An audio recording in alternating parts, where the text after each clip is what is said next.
Hello, I'm Ted Pike. Every year, thousands of pilgrims come to this place, Palestine, to discover their spiritual roots. Yet today, it is not just the religious. Mankind in general is turning its attention toward this land. Most of us realize that if World War III erupts, it could begin right here in a collision between Arab and Jew. What are the causes of this conflict between Arab and Jew? A conflict which never seems to go away. Before Zionist settlers came here around the turn of the century, this region was not particularly known for strife. Yet since then, it has known little but strife. Is there something within Judaism itself which acts as an abrasive on this land? To answer that question, we don't need to make another pilgrimage to Palestine. We don't need to visit historic sites or Jewish shrines. Instead, since Judaism is very much a religion of its literature, we need to go where its most sacred teachings are preserved. We need to go to a synagogue, in particular, the library of a synagogue.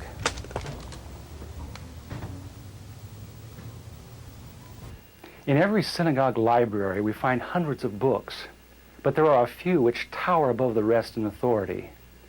These include the Encyclopedia Judaica, the Universal Jewish Encyclopedia, the Jewish Encyclopedia. In the oldest of these, the Jewish Encyclopedia, we encounter fascinating new perspectives on the inner teachings of Judaism, perspectives which are well known to most religious Jews, but unknown to Christians. Most Christians believe that the Judaism of the Old Testament is very similar to Judaism today. Yet the Jewish Encyclopedia, in its article on Judaism, says modern Judaism and the Judaism of the Old Testament are very different. It says that after Nebuchadnezzar conquered Judah in the 6th century BC and led the Jews to distant Babylon, the Jews were faced with challenges to their faith they had never before experienced.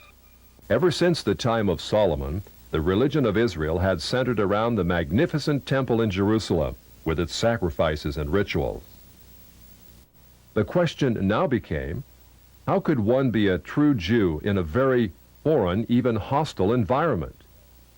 The need arose for a certain class of lay priests called scribes or sopherim to interpret the law in this new setting and make it workable. In time, these scribes became what the New Testament calls the scribes and Pharisees, the greatest legal authorities of Israel for all ages. The Pharisees said there were really two inspired revelations to the Jews.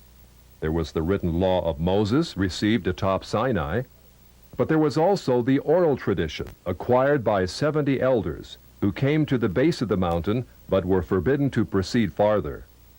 The Pharisees said that these 70 elders, or Sanhedrin, received a much more extensive and profound revelation than Moses, a revelation which was never written down, yet took precedent over the written law. When Jesus came on the scene, his reaction was to bitterly denounce this counterfeit tradition. Christ said the Pharisees, by their tradition, had made the law of God of none effect. He considered the Pharisees the most dangerous leadership Israel ever had. In 70 AD, Jerusalem was destroyed by the Romans. Although Jewish sects such as the Sadducees now disappeared, the Pharisees emerged with even greater power over the Jewish people. The Jewish Encyclopedia describes the new role of the Pharisees.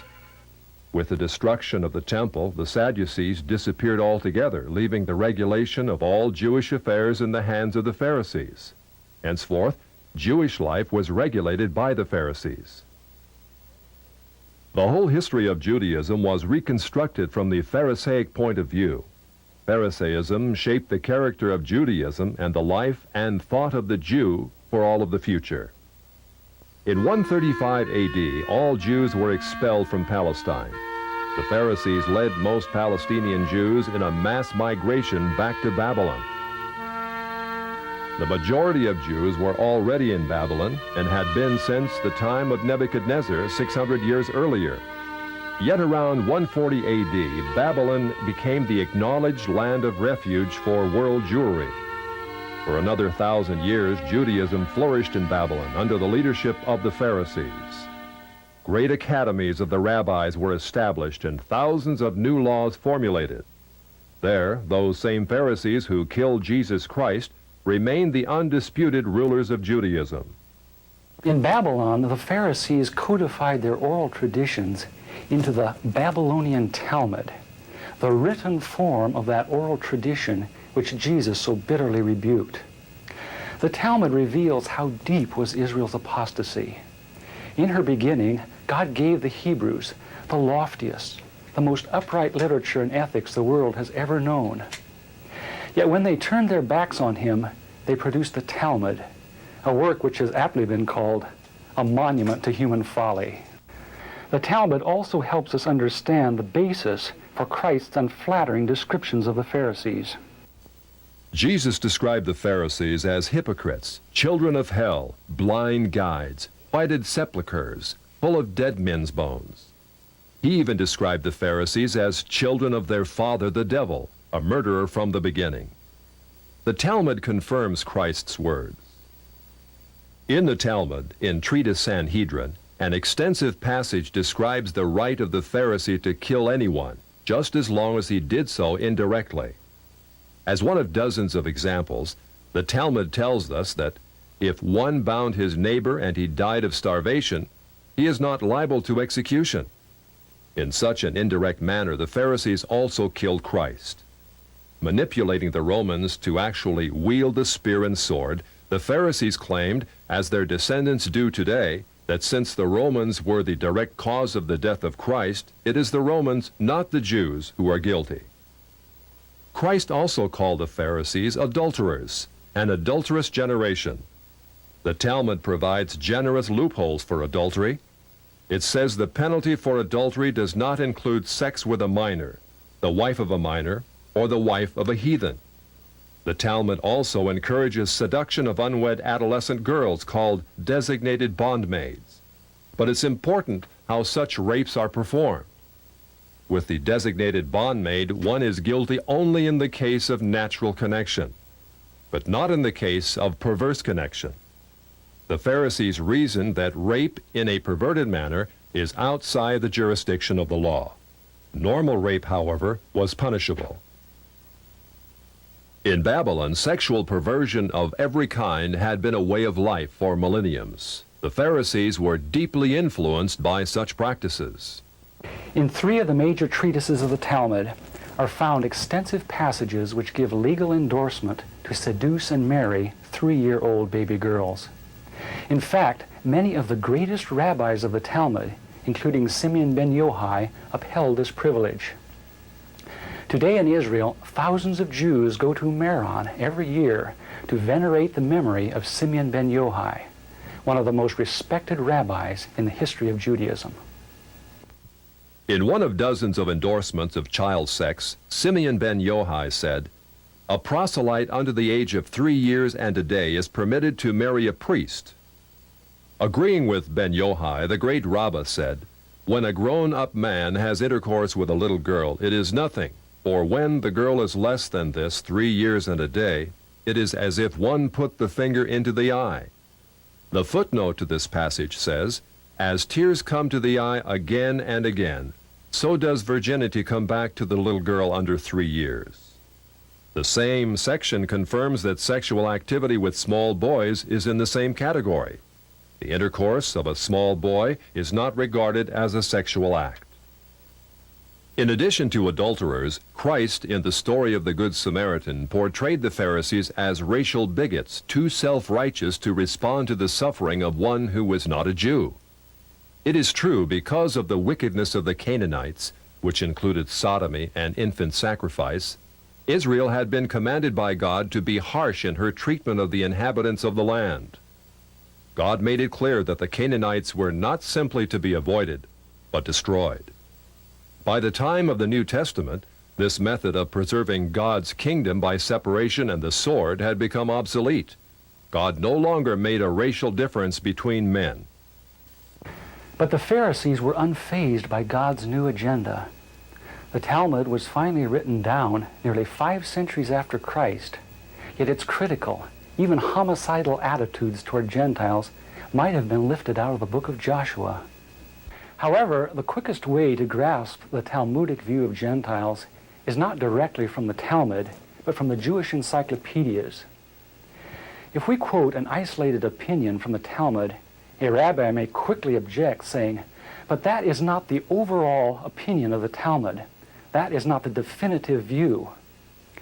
What the Jewish Encyclopedia provides us is a definitive overview of perhaps hundreds of rabbinic statements on any subject, giving us accurate summaries of what the Talmud generally teaches. In its article on Gentiles, the Jewish Encyclopedia begins to define what makes a Jew so different from a Gentile. According to the rabbis, only Israelites are men. Gentiles they classed not as men, but as barbarians. Since Gentiles are not men in the fullest sense, so the Gentile is not a neighbor of a Jew. Further, since Gentile laws were too crude to admit of reciprocity, meaning too crude to be taken seriously, the Gentile was forever beneath the Jew. Gentiles were outlawed by God from the beginning, and thus had no property rights. The Almighty offered the Torah to the Gentile nations also, but since they refused to accept it, he withdrew his shining legal protection from them and transferred their property rights to Israel, who observed his law. Since the Talmud outlawed the child, or issue of a Gentile, as that of a beast, a Gentile had as little legal rights in a Jewish court as did an animal. The Talmud states that if a Gentile sue an Israelite, the verdict is for the defendant, the Israelite.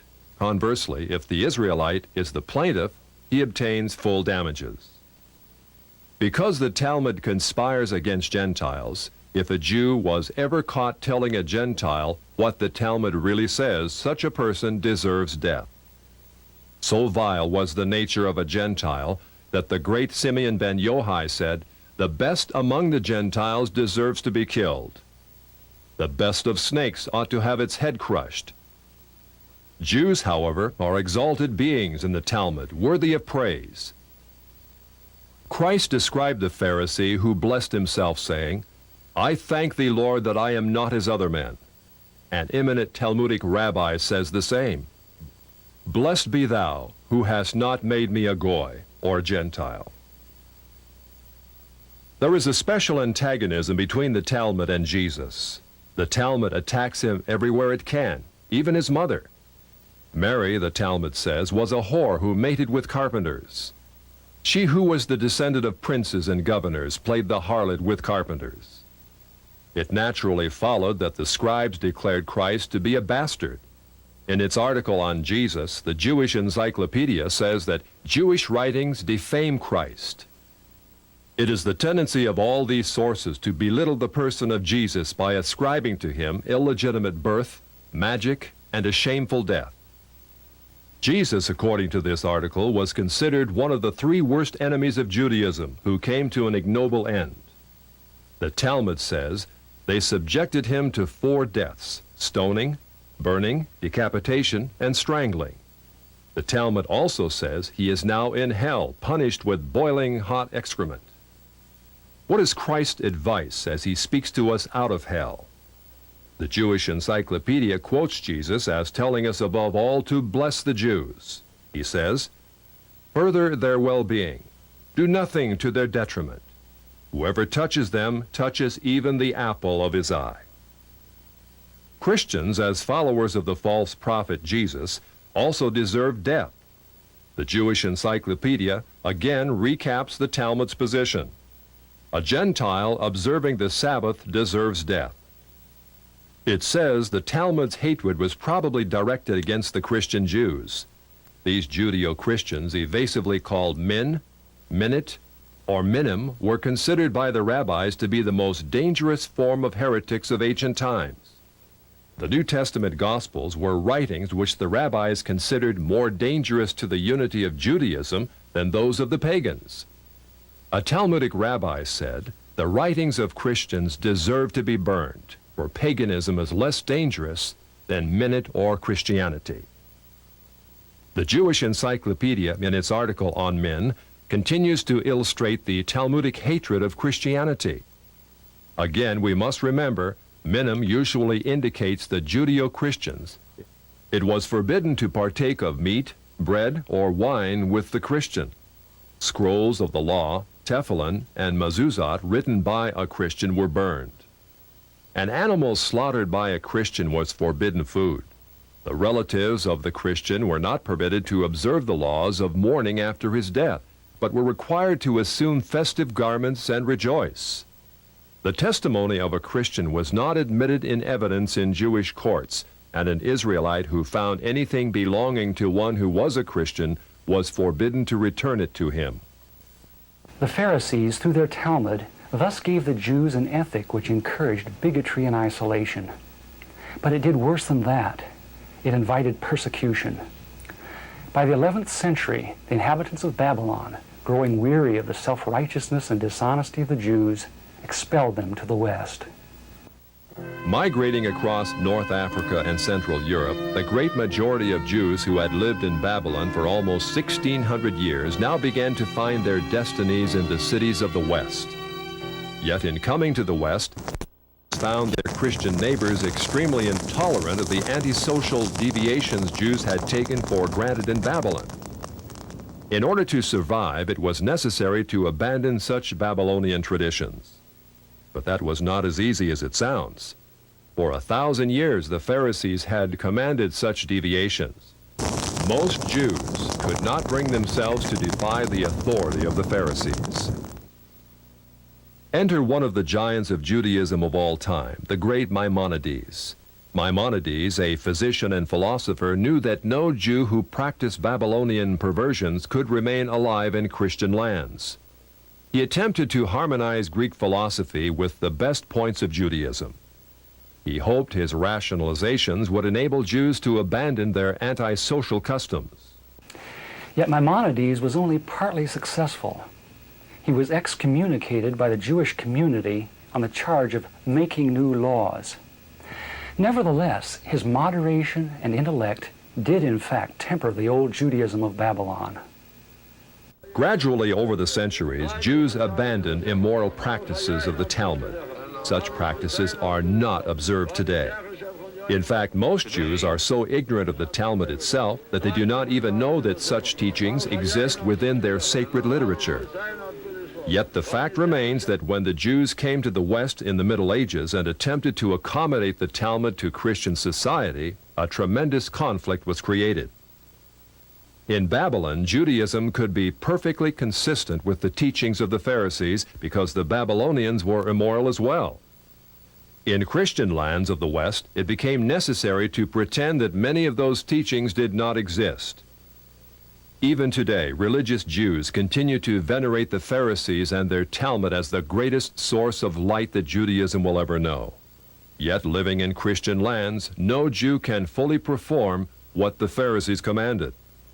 This conflict in Jewish responsibility has created a dilemma over the last 1,000 years from which Jews in the West have not emerged.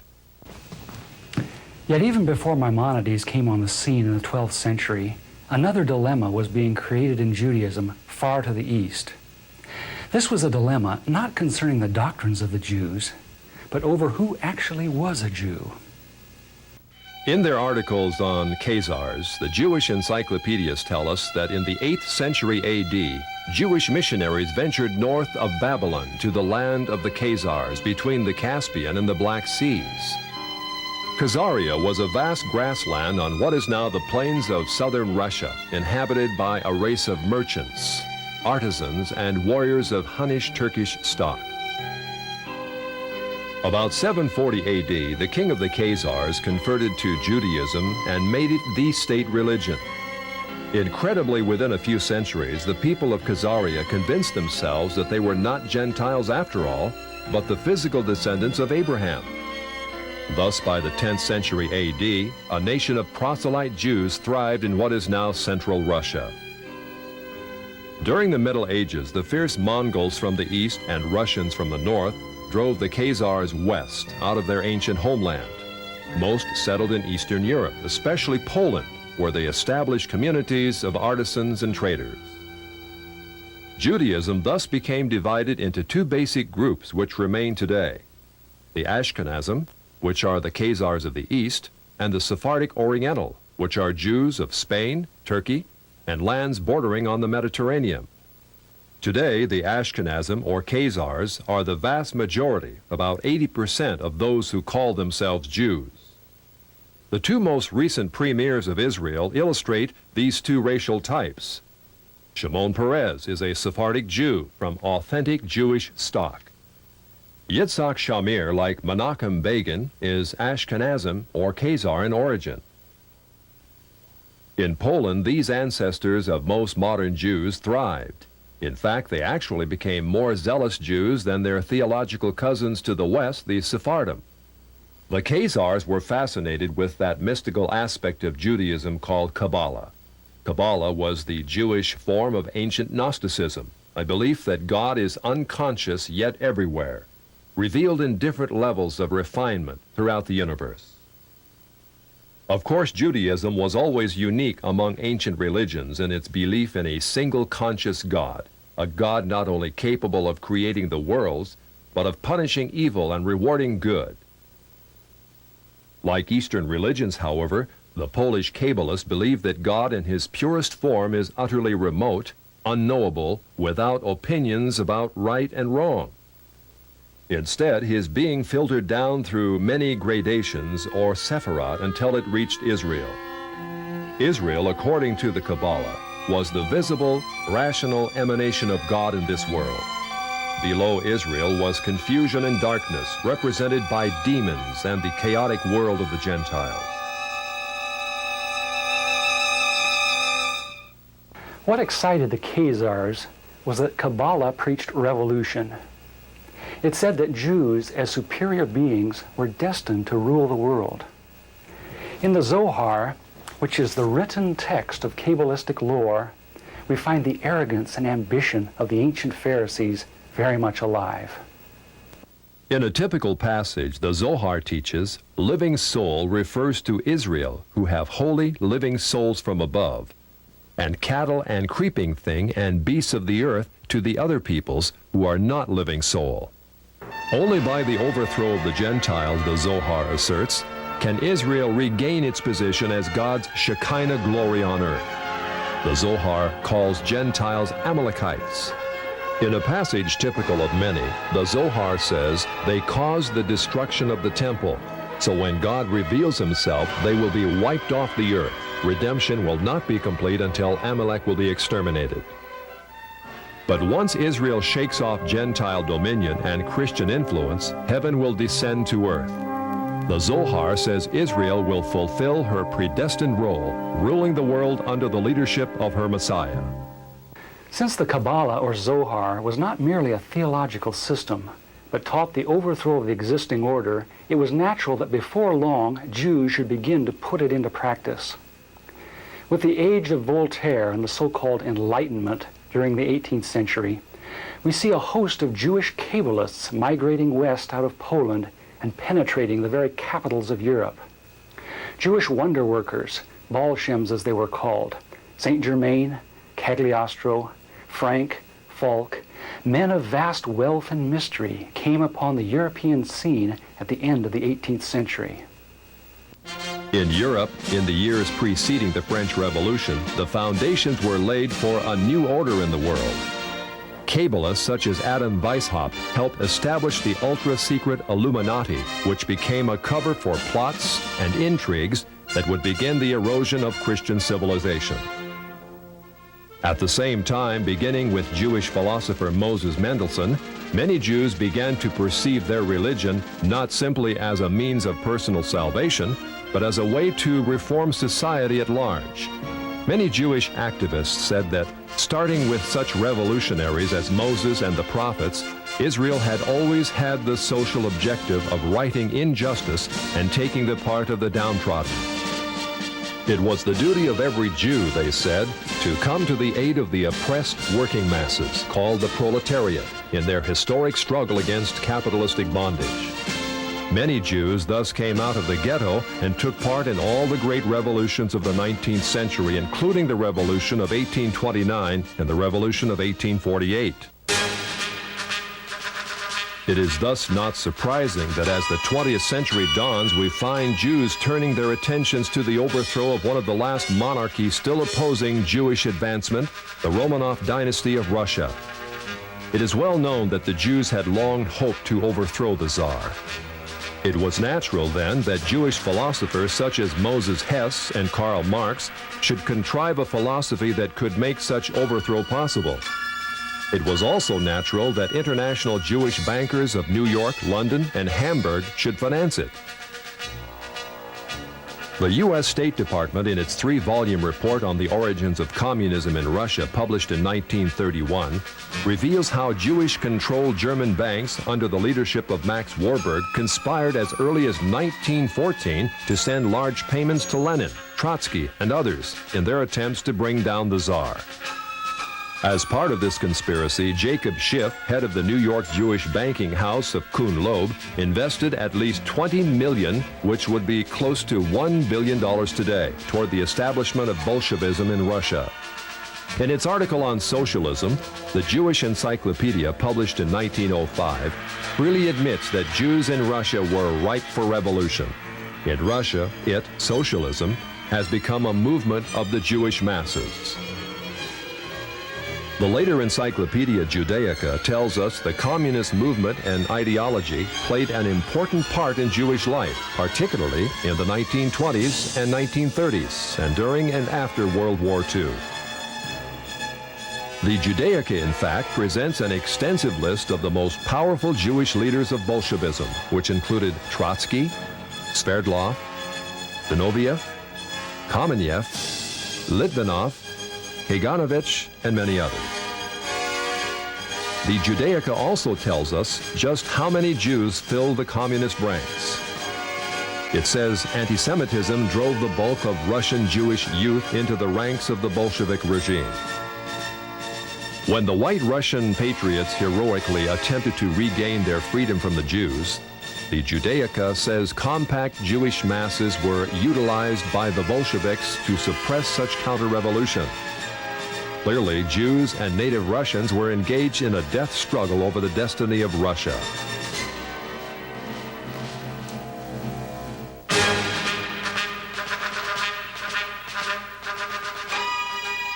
Unfortunately, the Jewish masses won.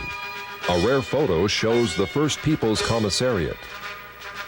From left to right are Uritsky, Trotsky, Zinoviev, Sverdlov, and Kaganovich, all Jewish. In 1918, intelligence services of the Western powers were buzzing with reports that communism was an international conspiracy fomented by atheistic Jews. British, Dutch, American, and other intelligence reports confirmed that Jews filled the Bolshevik ranks and that as much as 75% of all Soviet commissars were Jewish.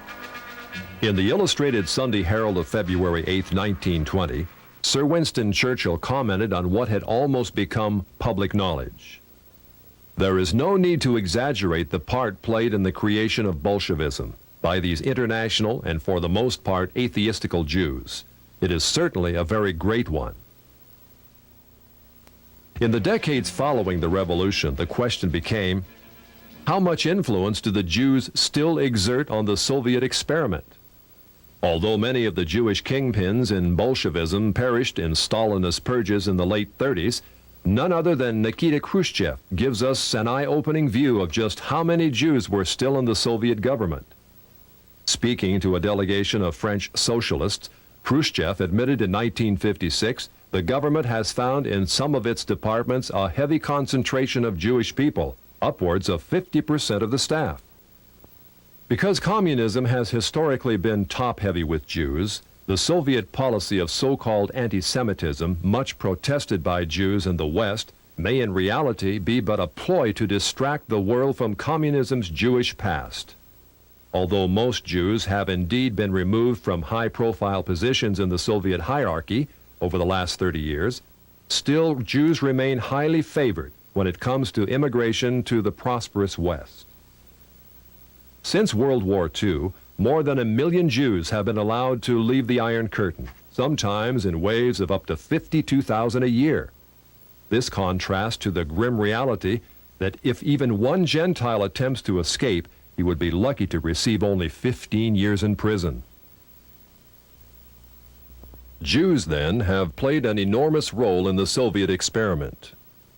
Yet, as the Jewish Encyclopedia, in its article on socialism, again tells us, the passion of many Jews to socialize the world was not confined to Russia. As peddlers of socialism, it tells us, Jews must be reckoned among the pioneers of the socialist parties in America. As a case in point, a flood of socialistic Jews entered the FDR administration and helped pioneer the New Deal for America.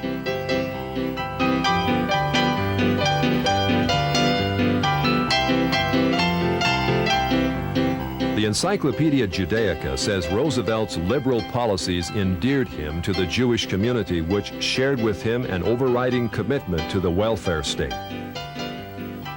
It is very significant that in letting left-wing Jews into his administration, FDR set in motion a conspiracy that was soon to have the gravest repercussions.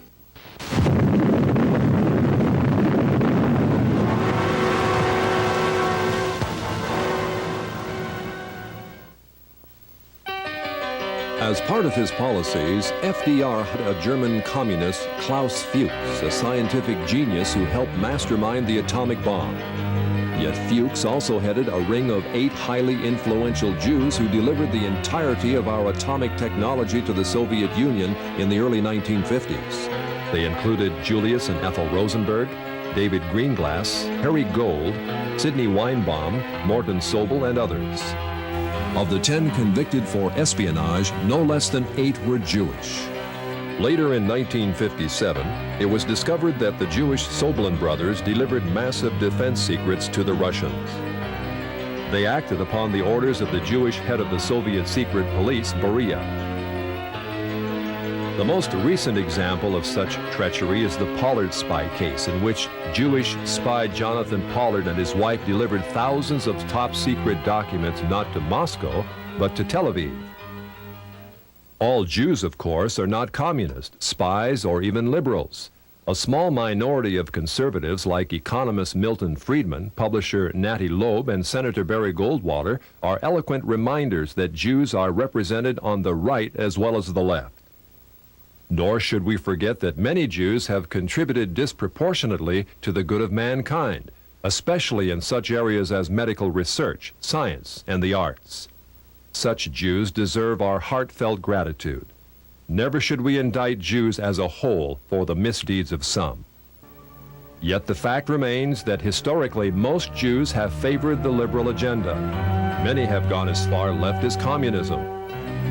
For example, in the late 40s, intensive investigations by the U.S. Justice Department revealed a disproportionate number of Jews in the American Communist Party. In 1949, the 11 members of the American Politburo of the Communist Party were convicted. 6 were Jews. In 1951, the second-string Politburo was indicted. Of 21 arrested, 14 were Jewish. Also in 1951, 15 top West Coast communists were indicted. 6 of the 15 were Jewish. Target flight, break left. During the Vietnam conflict, while American boys died by the tens of thousands, Jews dominated the communist New Left in America. The Encyclopedia Judaica says the New Left included a disproportionate participation of Jews in the leadership and sometimes also in the ranks. It continues, Jews have been active in the United States in all radical movements, socialist and communist, old left and new. On almost every major campus in which the New Left was active, Jews were prominent in the leadership. Typically, they formed between a third to more than half the leadership and members.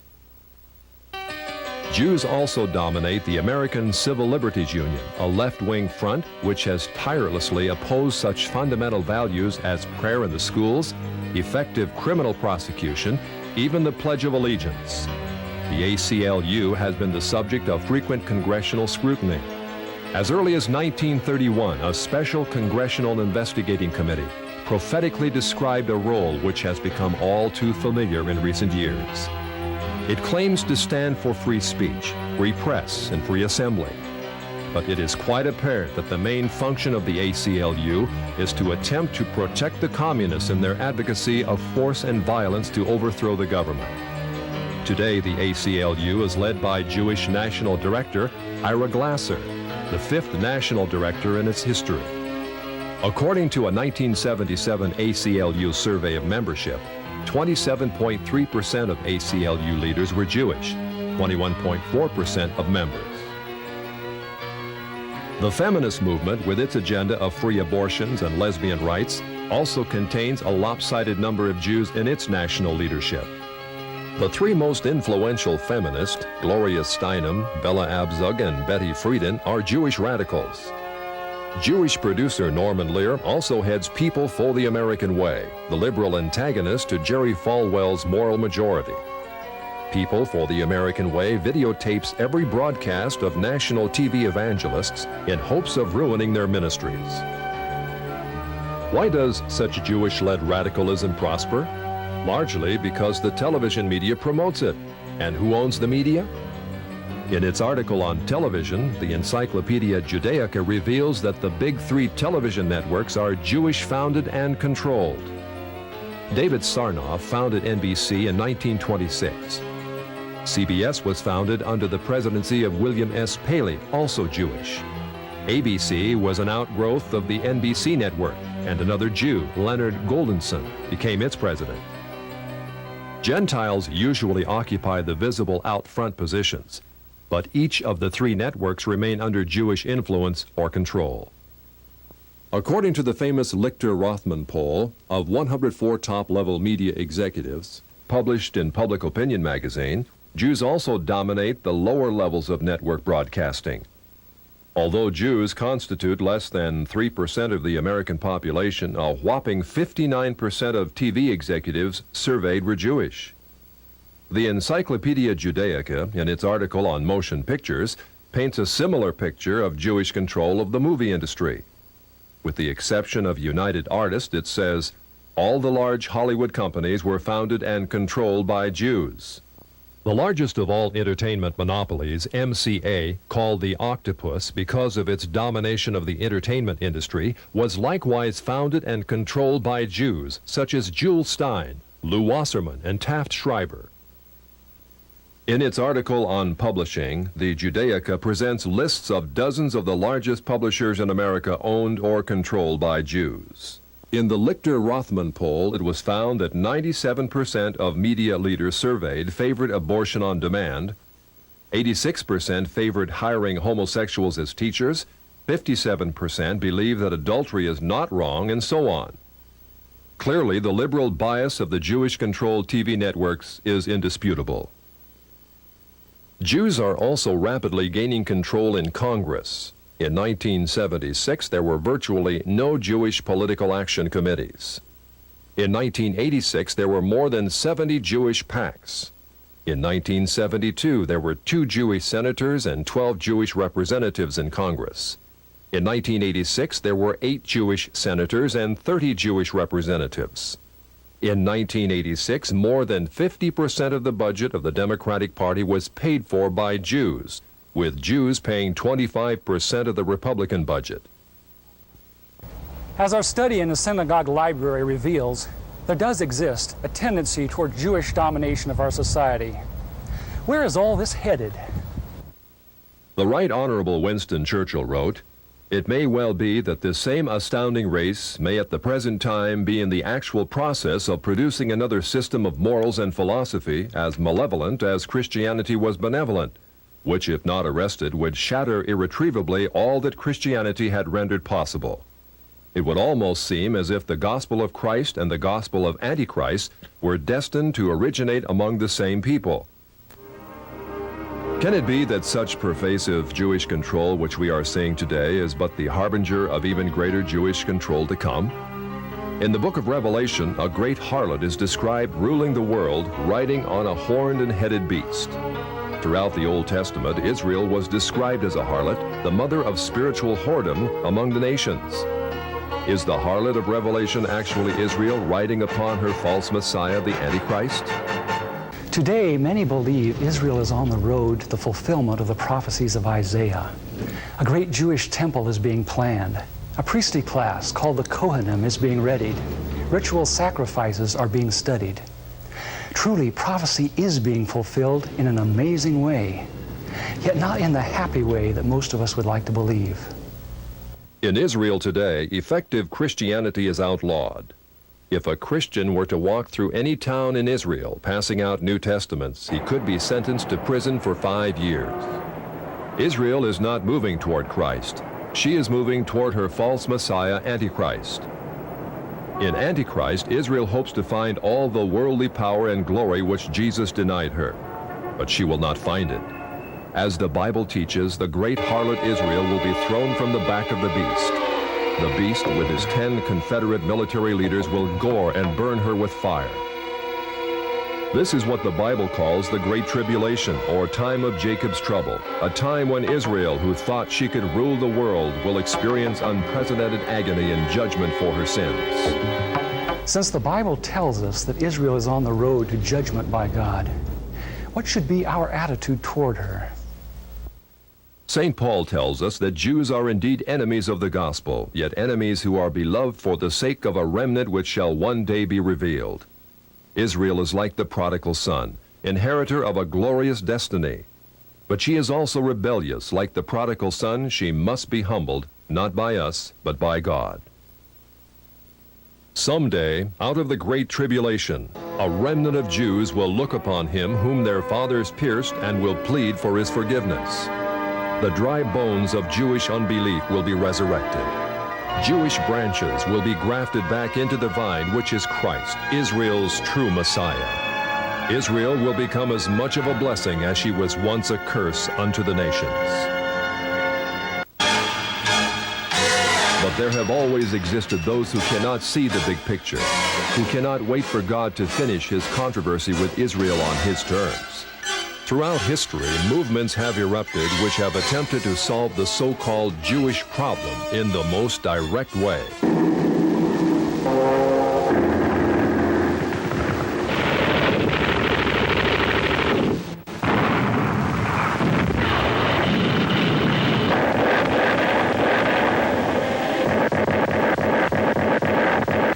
Yet all such anti-Semitic movements have ended in defeat. Defeat because they refused God's terms and instead resorted to violence and slander, elevating themselves to racial superiority and debasing Jews as racial degenerates. Anti-Semites have become loathsome to all mankind. In contrast, the Bible presents the perfect approach to this problem. All the prophets were heavily burdened, even angry at the transgressions of Israel. Yet when they spoke out, it was as God led them. When they chastised the people, it was not in the arm of flesh. Vehement as they had to be in denouncing sin, they never became bigots. Their message was on the highest ethical level. They told Israel she was sinful, not because she was racially degenerate, but because she had broken God's law. As would be expected, all the prophets were accused of being negative, even anti-Semitic.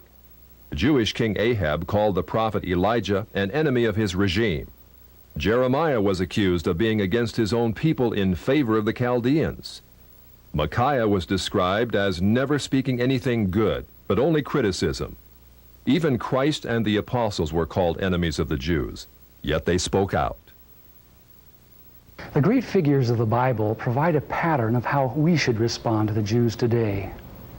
The prophets and apostles preached the good news to Israel, yet they were very wary, very realistic concerning rabbinic deception. Our Lord warned us to beware of the leaven of the Pharisees. Considering the Pharisaic origins of modern rabbinic Judaism, his words can only mean be wary of rabbinic Judaism. As we saw earlier, rabbinic Judaism is inherently ambitious. It will forever attempt to establish itself as the dominant factor in society. If Zionism is unnaturally encouraged, as it has been by the church over the last century, then it will rise to a position that is intolerable. Inevitably, mankind, smarting under its presumptions, will rise against it in new waves of anti-Semitism. An angry humanity will pit itself against the Jews. The Jews will fight back. This is what is happening in the Middle East today, as Jew and Gentile quarrel over the land of promise. Who owns this land? In her beginning, God promised that through the physical people of Israel, a spiritual blessing, Jesus Christ, would be given to the world. Just as a physical people was necessary, so also was a physical land. Throughout the Old Testament, God repeatedly tells the Hebrews that the land of Palestine is promised to them and their seed forever. Yet in order to occupy this land, Israel must be obedient to him. If not, God repeatedly demonstrated in the Bible that he would actually invite the peoples surrounding Israel to invade and occupy. Only when the Hebrews finally cried unto God in repentance did he allow them to possess a land dedicated to obedience. God's demand for obedience is thus a standard before which both Christian and Jew must bow. Moses, a spiritual colossus, wanted to go into the land, but God would not let him because of one infraction. Today, Israel has rejected God's Son for 20 centuries and given first allegiance to those who crucified him, the Pharisees. Yet we are told that God is delighted that they dwell in the land. Does obedience no longer matter? It does.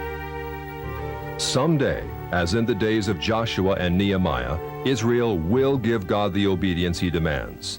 They will return to this land in blessing. But until that time, as long as Israel continues to force her unbiblical occupation on the Arabs, this region will only know strife. The Arab world will continue to try to expel the Jews. The Jews will strike back and forth, generation after generation. The discord will be unending. This land will continue to bleed. It is the duty of every Christian to support the humanitarian needs of Jews, to preach the gospel to them.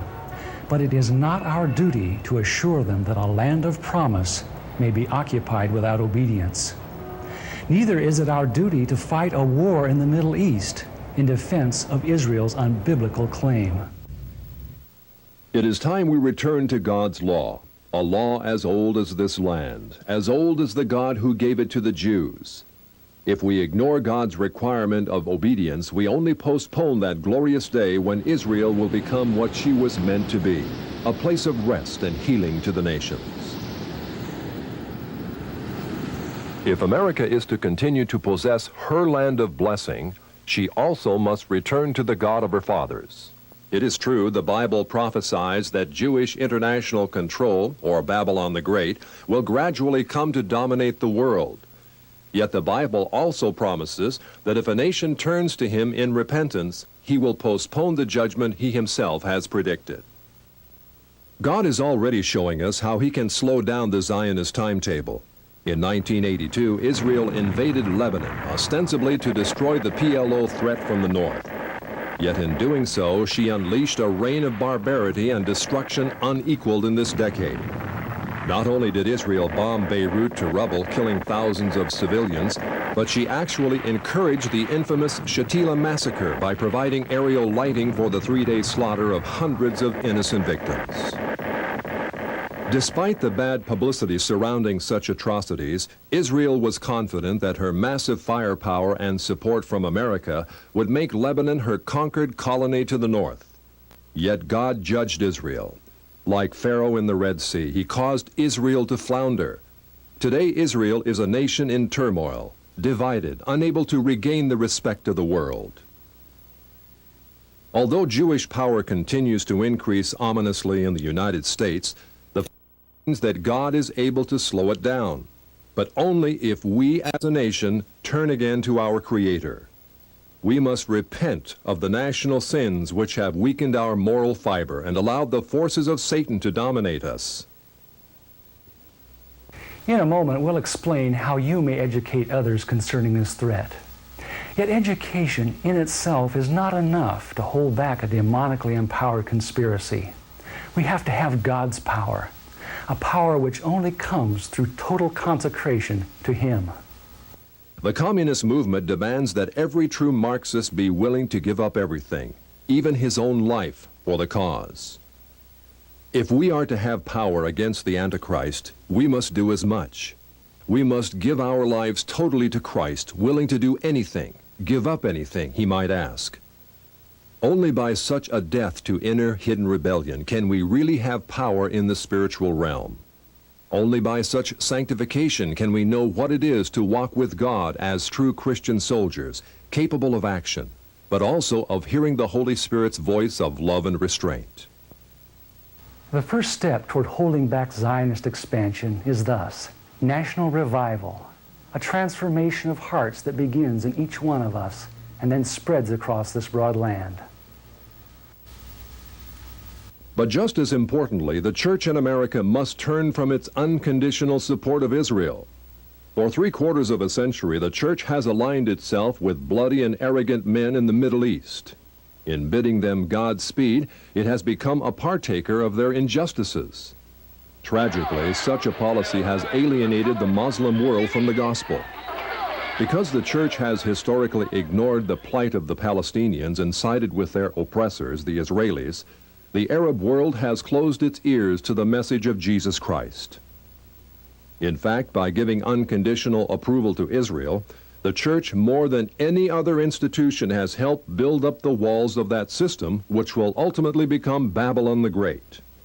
The church must now face the fact that Israel today is not the fulfillment of the sublime prophecies of the Old Testament, prophecies which are conditional upon obedience. Instead, modern Israel is the first stage in Satan's plan to take this world from Christ and give it to Antichrist, Israel's false Messiah, who will rule the world from Jerusalem. This scenario is borne out by none other than Prime Minister David Ben-Gurion, one of the great founders of Israel. Recorded in an astonishing article in Look magazine, Ben-Gurion predicted that a one-world system presided over by Jerusalem will be set up in the near future. All continents will become united in a world alliance, at whose disposal will be an international police force. All armies will be abolished, and there will be no more war. In Jerusalem, the United Nations, a truly united nations, will build a shrine of the prophets to serve the federated union of all continents. This will be the seat of the Supreme Court of mankind, to settle all controversies among the federated continents as prophesied by Isaiah. Ben-Gurion's vision of Israel in dominion of the world is identical with the vision of the great harlot, ruling the nations, as given in Revelation 17. Yet it's a vision which may be postponed. If enough of God's people rededicate themselves to Him and turn from support of a system which seeks their ruin, then Zionist world control can be turned back, at least within our time. There are many practical things which each of us can do to hold back the Zionist timetable. As director of this program, my wife Alynn would like to share some of them with you. Thank you, Ted. I believe the time is past when we can be aware of these things and remain silent. Whatever the cost, we must inform others of the things that we've seen in this presentation. This includes our pastors and church leaders. It also includes our elected representatives. Members of Congress in particular are under pressure by the powerful and vindictive Zionist lobby. The Zionist lobby will ruin any member of Congress who consistently opposes it. It is vital that we assure our congressional representatives of our support if they resist unreasonable demands by Israel. At the same time, we should not give the impression that we dislike Jews or that we believe all Jews are involved in a conspiracy. Instead, we should make it clear that what we are concerned about is the general trend toward Jewish domination of our society.